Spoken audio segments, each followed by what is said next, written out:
जय माई की। आज हम बताएंगे माँ ज्वाला देवी के बारे में। जब प्रजापति दक्ष के द्वारा भरी सभा में देवों के देव महादेव का अपमान किया गया तो इस अपमान को माता सती सहन न कर सकी और वहीं यज्ञ स्थल पर ही हवन कुंड में कूदकर अपनी जान दे दी।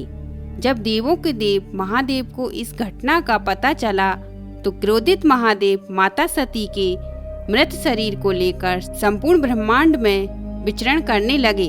तब श्री हरि विष्णु ने अपने सुदर्शन चक्र से माता सती के मृत शरीर के अनेकों टुकड़े कर दिए। धरती पे जहाँ जहाँ माता सती के अंग गिरे वो स्थान शक्तिपीठ कहलाए। इन्हीं शक्तिपीठों में से एक शक्तिपीठ है ज्वालामुखी शक्तिपीठ।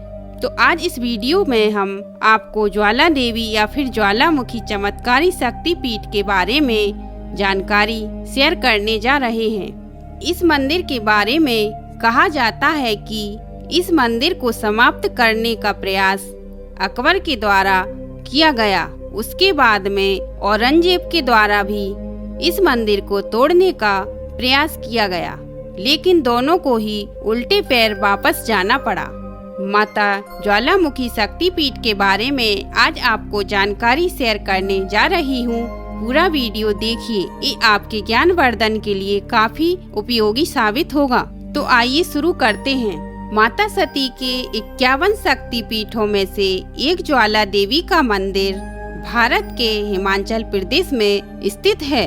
हिमाचल के कांगड़ा घाटी में ये मंदिर स्थित है। माना जाता है कि यहाँ माता सती की जीभ गिरी थी और इसीलिए इस मंदिर का नाम ज्वाला देवी मंदिर है। हालांकि कुछ लोग इस मंदिर की एक और कहानी बताते हैं जो इंद्र की पत्नी सुचि से जुड़ी है। आपको यह जानकर आश्चर्य होगा कि इस मंदिर में माता का कोई मूर्ति रूप नहीं है। यहाँ पर ज्वाला रूप में ही माता की पूजा होती है।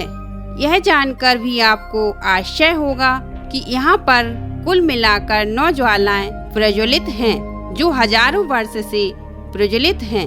तो दोस्तों, यह मंदिर माता के अन्य मंदिर की तुलना में काफी अनोखा मंदिर है, क्योंकि यहाँ के गर्भ से निकल रही 9 ज्वाला की पूजा होती है। यहाँ पर पृथ्वी के गर्भ से 9 अलग अलग जगह से ज्वालाएं निकल रही हैं और इन्हीं ज्वालाओं के ऊपर महाराजा रणजीत सिंह और राजा संसार चंद्र ने वर्ष 1835 में इस मंदिर का पूर्ण निर्माण करवाया था।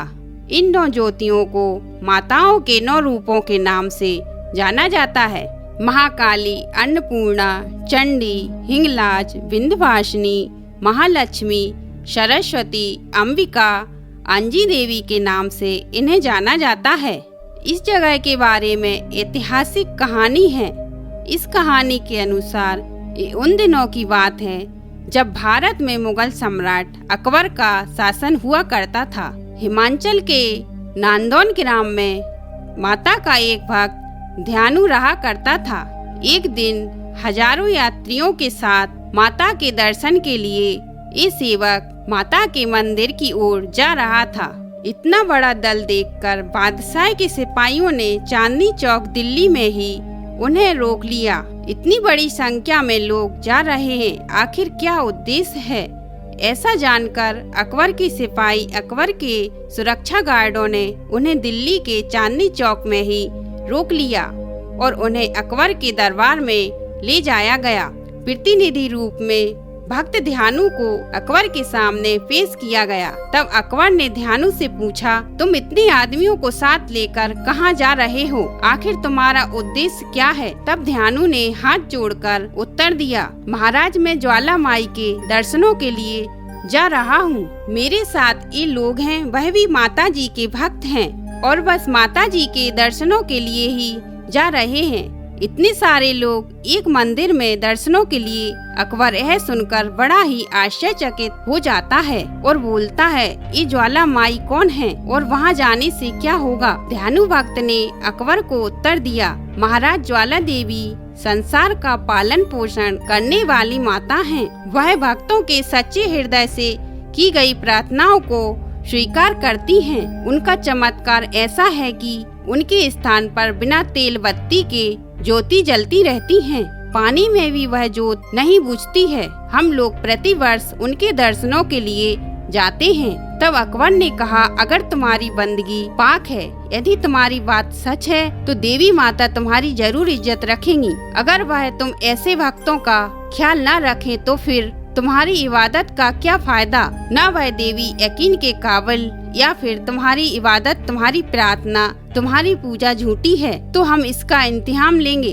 तो देवी माता तुम्हारी जरूर इज्जत रखेंगी। अगर वह तुम जैसे भक्तों का ख्याल न रखे तो फिर तुम्हारी इबादत का क्या फायदा। न वह देवी ही यकीन के काबिल हैं, या फिर तुम्हारी पूजा झूठी है, तो हम इसका इम्तिहान लेंगे। हमें इसकी परीक्षा लेनी है और हम परीक्षा के रूप में तुम्हारे घोड़े की गर्दन काट देते हैं, अलग कर देते हैं, और तुम अपनी देवी से कहकर उसे दोबारा जिंदा करवा देना। बस ये छोटी सी परीक्षा है। और इस प्रकार घोड़े की गर्दन काट दी जाती है। ध्यानु भक्त के पास कोई चारा नहीं था। आखिर बादशाह का हुक्म था। बादशाह के हुक्म के अनुसार घोड़े की गर्दन को काट दिया गया। तब ध्यानु भक्त ने बादशाह से 1 महीने की अवधि तक घोड़े को, सिर और धड़ को सुरक्षित रखने के लिए प्रार्थना की। अकबर ने ध्यानु भक्त की इस बात को मान लिया और उसे यात्रा पर जाने की अनुमति दे दी। अकबर से विदा होकर ध्यानु अपने साथियों के साथ माता के दरबार में जा पहुंचा। स्नान इत्यादि करने के बाद, पूजन इत्यादि करने के बाद रात्रि में जागरण किया। माता का जगराता किया गया। प्रातः काल आरती के समय सभी लोग हाथ जोड़कर खड़े हो गए। ध्यानु ने माता से प्रार्थना की, हे मातेश्वरी, आप तो अंतर्यामी हैं, आप सब जानती हैं। अकबर बादशाह ने मेरी शक्ति की परीक्षा ली है। अपनी कृपा से मेरे घोड़े को अपनी शक्ति से जीवित कर देना। कहते हैं कि आपने अपने भक्तों की हमेशा लाज रखी है। तब माता ने अपने भक्त की लाज रखते हुए घोड़े को फिर से जिंदा कर दिया। इधर तब बादशाह ने देखा कि घोड़ा जिंदा हो गया है, तो बादशाह अकबर बेहद हैरान हो गया। आश्चर्य का कोई ठिकाना न रहा। अकबर ने सेना की टुकड़ी अपने साथ ली और मंदिर की ओर चल पड़ा। मंदिर में जाकर उसने देखा कि वहाँ पर कोई मूर्ति नहीं है, बल्कि 9 ज्वालाएं जल रही हैं। अकबर ने देखा, ये लोग मुझे मूर्ख बना रहे हैं। भला ये मंदिर कैसा, भला यहाँ कोई मूर्ति ही नहीं, ये देवी कैसी हैं? ऐसा सोचकर अकबर ने उन ज्वालाओं को बुझाने के लिए उन ज्वालाओं बड़े तवे रखवाए, परंतु ये क्या, वो तवों को चीरती हुई, पिघलती हुई ज्वालाएं बाहर निकल आईं।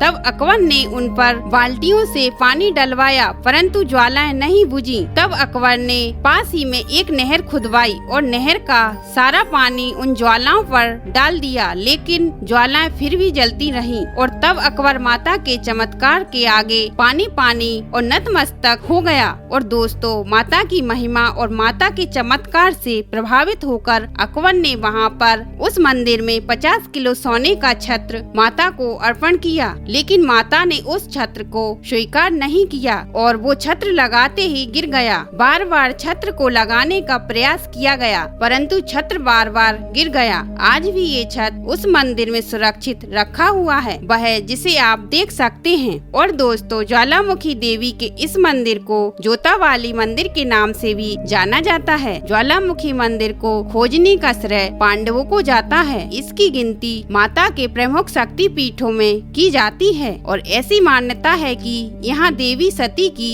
जीभ गिरी थी। ब्रिटिश काल में जब भारत में अंग्रेजों का राज्य था, अंग्रेजों ने भी पूरी ताकत लगा दी थी ये जानने के लिए आखिर धरती के गर्भ से किस ऊर्जा का इस्तेमाल हो रहा है, ये ज्वालाएं, ये ज्योतियाँ कैसे जल रही हैं। लेकिन भूवर्ग वैज्ञानिक आज तक इस ज्वाला के बारे में पता नहीं कर पाए, वह भी इस ज्वाला की जड़ तक आज तक नहीं पहुंच पाए हैं। दोस्तों, ये सारी बातें सिद्ध करती हैं कि कहीं न कहीं माता का चमत्कार अवश्य है। यहाँ ज्वाला प्राकृतिक रूप से नहीं बल्कि चमत्कार रूप से निकल रही हैं। तो माता के इस चमत्कारिक मंदिर को देखने के लिए, चमत्कारिक दर्शनों के लिए आप भी जा सकते हैं। यदि आप वहां पर जाना चाहते हैं तो ये रेल मार्ग, वायु मार्ग, सड़क मार्ग सभी मार्गों से जाने के लिए रास्ता है। यदि आप हवाई मार्ग से जाना चाहते हैं तो नजदीकी एयरपोर्ट गगल है, जो कि मंदिर से मात्र 46 किलोमीटर की दूरी पर स्थित है। यदि आप रेल मार्ग से जाना चाहते हैं तो नजदीकी स्टेशन पालनपुर है, जहां से आप बस टैक्सी की सुविधा से